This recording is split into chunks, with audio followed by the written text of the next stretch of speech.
Renaud Redien-Colot. Bonjour Jean-Philippe Denis. Renaud Redien-Colot, vous êtes professeur HDR à l'ISC Paris. Co-auteur avec Mickaël Laviolette et Séverine Leloarn-Lemaire d'un chapitre dans l'ouvrage Les grands auteurs aux frontières du management, coordonné par Yves Livian et Marc Bidan, consacré à un petit auteur, un petit peu influent, un petit peu impactant, comme on dit aujourd'hui, Michel Foucault. Et on débat ensemble de l'apport de Michel Foucault pour la gestion et le management et les organisations, évidemment.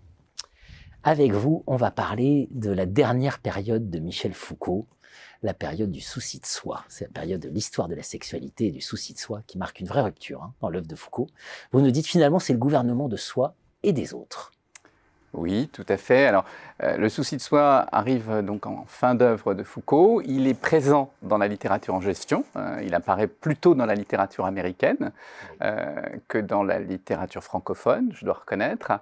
Il pose plein de questions parce que d'abord, il s'agit tout à la fois d'une réponse au problème de la soumission du moi à la société disciplinaire, mais en même temps une capacité, un espoir de ressaisissement de soi. Et derrière cela, à l'intérieur de l'organisation post-capitaliste, se pose bien entendu la question du souci de soi sous une forme plus ou moins déviée, qui serait en quelque sorte le développement personnel, qui a eu beaucoup de succès depuis ces 20 dernières années, voire également toutes les techniques de bien-être que l'on voit apparaître aussi ces 5 à 10 dernières années dans l'économie du digital. Et ce développement personnel pourrait correspondre, bien entendu, on a un doute, à une façon d'aligner le comportement de soi avec le comportement des autres à travers précisément une volonté organisationnelle en sous-main qui guide cela. Et derrière cette question se pose alors, de cette symétrie, se pose alors deux grandes questions. À quelles conditions le souci de soi ne devient pas un pouvoir de suggestion peut-être beaucoup plus profond que la discipline, et beaucoup plus, discret, secret. Et puis d'autre part, et ça c'est aussi assez important, comme il est question du moi, de soi, c'est aussi la question de vivre les différences dans l'organisation ou en dépit de l'organisation. Ce sont de grosses questions. Voilà. Gilles Deleuze disait, les sociétés disciplinaires, c'était déjà ce que nous n'étions plus concernant Foucault. Alors finalement, face à ces deux grandes questions, quelle réponse? Alors, on peut, en gros, dans ce qui est produit aujourd'hui, observer deux formes de réponses. Une première vision qui envisage le souci de soi comme une sorte de pouvoir réactif, un pouvoir de dissensus. Et vous avez les travaux de Munro, et en particulier de Randall Munro, qui sont vraiment très beaux, très émouvants, et qui essayent d'analyser un peu systématiquement ces mouvements de micro-émancipation à travers le dissensus, à travers, d'une part, le souci de témoigner, l'activisme, bien entendu, et puis deux autres formes très intéressantes qui sont d'un côté le souci de se préserver de la violence organisationnelle en se rappelant ses différences, et d'autre part le souci de se préserver d'un certain idéal d'accomplissement et de plaisir présent dans l'organisation, en se rappelant aussi de ce qu'est son désir.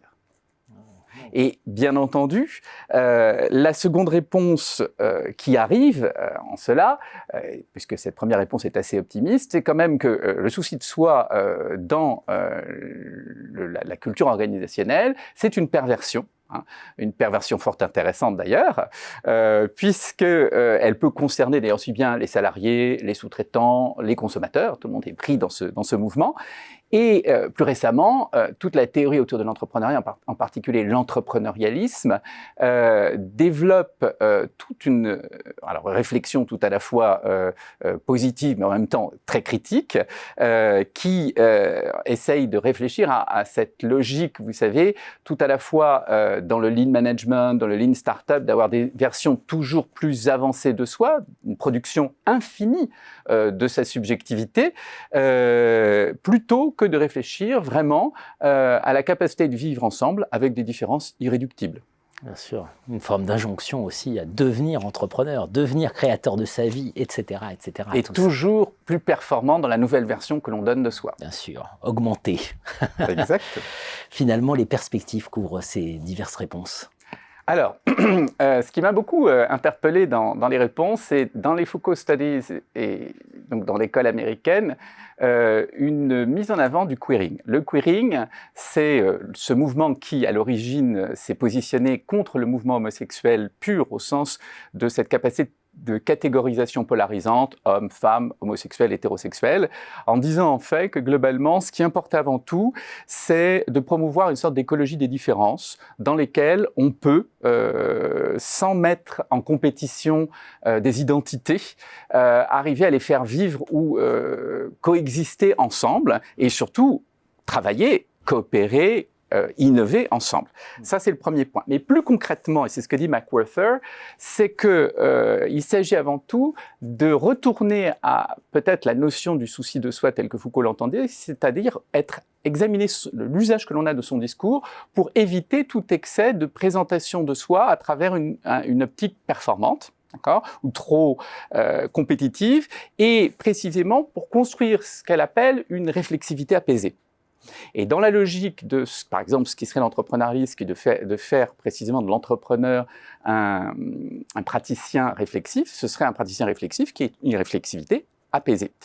Derrière cela, et ce serait un peu ma conclusion, je suis un spécialiste précisément de la question du genre en entrepreneuriat, j'entends beaucoup le terme, et je vois beaucoup le terme émancipation répété, mais alors la question du souci de soi en entrepreneuriat des femmes, par exemple, n'est pas du tout abordée, ni du côté anglo-saxon, ni du côté francophone, donc il y a une grande opportunité de ce point de vue-là. Et précisément, je pense que ce serait aussi extrêmement intéressant pour ce type d'études de s'y ouvrir, parce que des auteurs comme Gartner ou comme Steyaert ont vraiment essayé de penser le projet entrepreneurial comme précisément le projet ouvert par excellence. Peut-être qu'on peut penser le sujet entrepreneurial comme le sujet qui se doit d'être ouvert par excellence, si possible. Une certitude en tout cas, Foucault a beaucoup à nous apporter encore pour penser l'organisation, le management, et surtout ne pas jeter l'eau du bain avec les débats médiatiques hystériques autour de ces questions de genre, telles qu'on peut les voir sur les plateaux télé trop souvent. Oui, je pense qu'il faut montrer beaucoup de patience, déployer ce qui est à déployer calmement, c'est notre travail de scientifique. Merci beaucoup Renaud.